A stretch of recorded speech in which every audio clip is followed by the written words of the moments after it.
সাথী। আমার নাম মোছাম্মদ ফাহিমা খাতুন, আমি 10ম শ্রেণীতে পড়ি।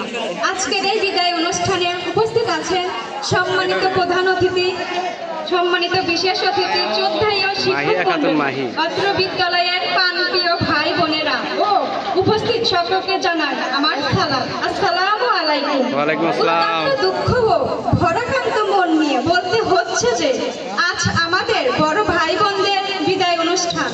যদিও আমরা মনে করি এটা একটা বিদায়ের আনুষ্ঠানিকতা মাত্র, কারণ মন থেকে চিরতরে বিদায় দেওয়া হয়তো কখনোই সম্ভব হবে না। দীর্ঘদিন ধরে আমরা এই প্রতিষ্ঠানে পড়েছি, আমরা এখানে ভাই বোনের মতো ছিলাম। আপনাদের অনুসরণ করে আমরা এগিয়ে গিয়েছি আপনাদের নিকট, আমরা অনেক কিছু শিখেছি। এজন্য আমরা আপনাদের কাছে চিরকৃতজ্ঞ।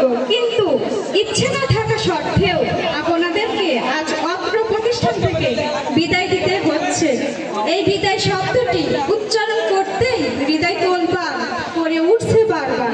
আপনাদের চেহারার ছায়ায় দীর্ঘদিন এই আঙ্গিনায় কাটিয়েছি একসাথে। যখনই ভাবছি আপনাদের বিদায় দিতে হবে, তখন এই মনটা যেন ভেঙে টুকরো টুকরো হয়ে যাচ্ছে। তাই তো কবির ভাষায় বলতে হচ্ছে, হয় যেতে নাহি দেব হার, তবু যেতে দিতে হয়, তবু চলে যায়।